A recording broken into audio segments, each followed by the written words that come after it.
อาจจะบ่เก่งบ่คือบรมครูปรมาจารย์ครับได้กันจากล่ำให้อายให้พอครับกราบนมัสการพระคุณเจ้ากราบสวัสดีแขกผู้มีเกียรติทุกท่านครับ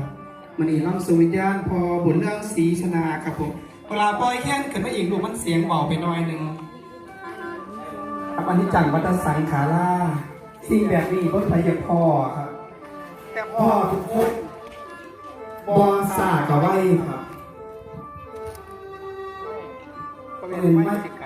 ยับไปอีกเนาะยับไปอีกไม่เท่าไก่โพดมันเคลื่อนว่าถึงจอยไม่บอลละอันเคลื่อนว่าละมันไก่โพดเนี่ยเคลื่อนเจ้าว่าถึงโอ้ไก่แขกไม่เกียดครับ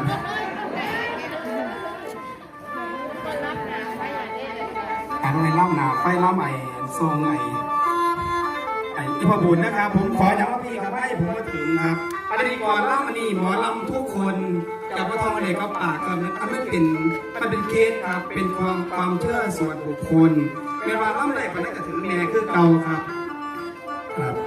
คอยเช่นอีจังหวะบางลามันคอยไปเพราะว่ามาล่ำเสียงก็ดี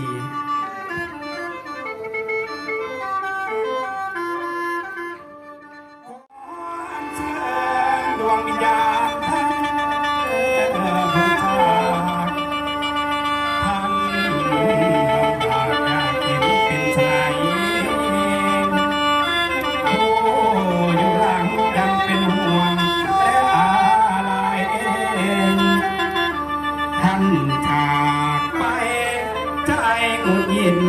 พิษตาก่อนวิญญาณนั้นจงเหันขึ้นมาก่อนมารับพรรับพระคุณบุญกุศลจงย้อนกลับมารับบุญเป็นทุนตน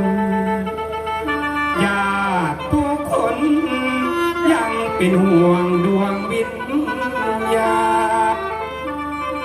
เศร้าเห็นหน้าจะมายังวิญญาณออกจากร่างมัจจุราชสิมาถึงกรรมของใครของมันเปลี่ยนกันกว่ามีใดลมหายใจเบิดแล้ววิญญาณกระบังเปล่าให้ปากน้ำกระบอกว่านอนดิ่งดอกอยู่เฉยลูกแย่เต่าผู้ที่อยู่ทางหลังยังโศกีทนทุกนังโศกาเศร้าตนให้คุยกันให้เบาไปมาหาสู่อันตะมูและเพื่อนตายแล้วสิบ่เห็น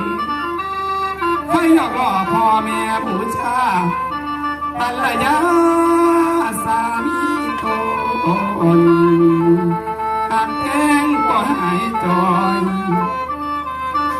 เราคอยแต่ความน้องสาว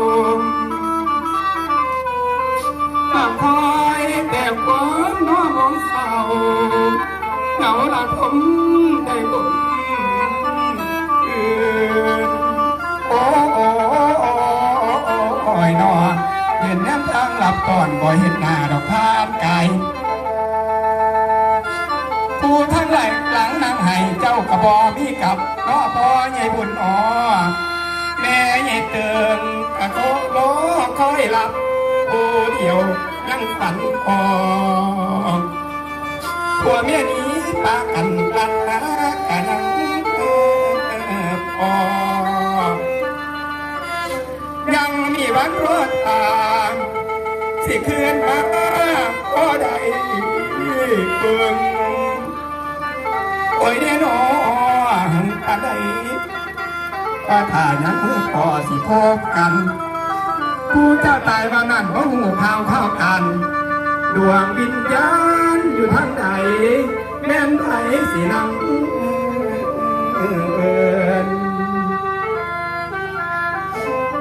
เดือดร้อนมาเขียบานไปทางกะวางเปล่าโอ้ยนอฟังแต่เสียงของเขามันห่วงดอกอังก้อน น้อมรับไปรวมกันนั้นกันพอถ้าเธอมีอีกพอยายบุญเอ๋ย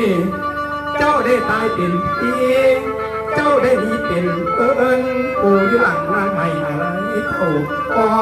ผู้ตายลูกและเต้าผู้ที่อยู่ทางหลังยังแล้วเดียวที่ทรงบุญกุศลให้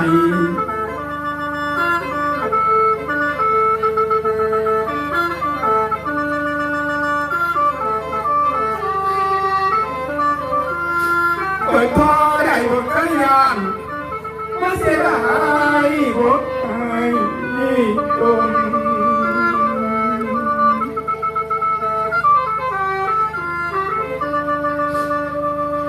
โอ้ยผมขอวอนแก่เจ้าผมขอวอนพ่อเจ้าวิญญาณเจ้าไปอยู่ใส่มืออื่นเศร้าเป็นมือแก่ของท่านดวงวิญญาณอยู่ทางใดมารับเอาบุญด้วย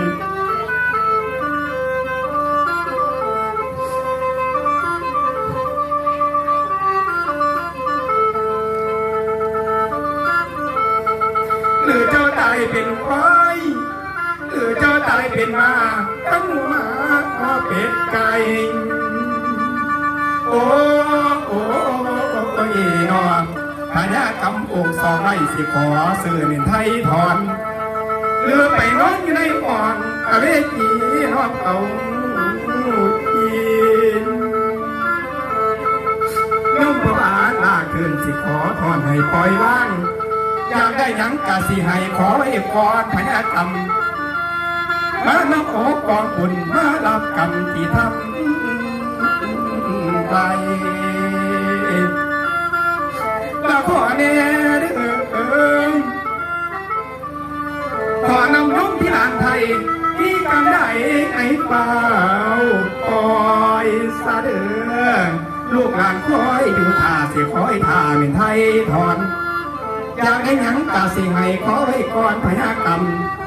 บอกแม่ถอดผู้ข่าวเท่ากันดวงวิญญาณอยู่ทางไหนแม่ผู้ใดสินำเอิญ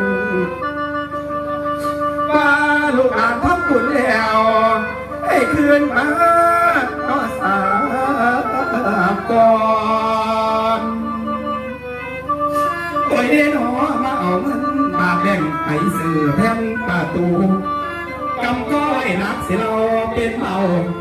มาเด้อดวงวิญญาณมาเราเอาของบุญเด้อมาฟังลองฟังร้องฉลองงานลำโอ้ยตัวไม่เงินมาแดงเอามาให้พอใหญ่บุญมาสาเด้อ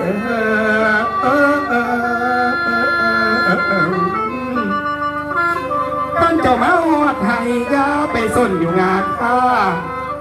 ท่านเจ้ามาหอดนะยาไปส้นอยู่ไอ้เขา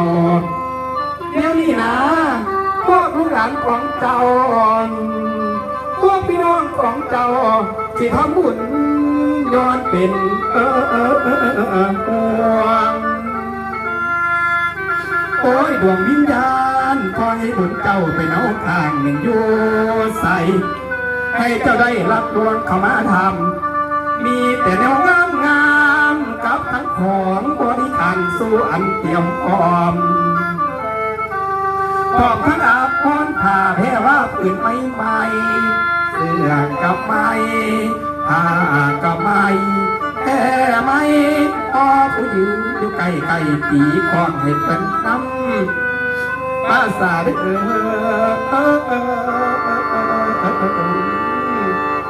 มาเด้อหันจะรับรวมกรรมมาเที่ยวเขามาทำให้เขามาไว้อย่าอยู่โดนเวลาหน่อยลูกหลักคอยทางบ้านพร้อมจัดการทำบุญส่ง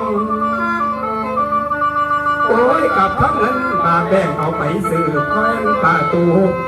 กำก็ไว้นักสิเราเป็นเบามาเดินดวงวิญญาณมารับเอาของบุญ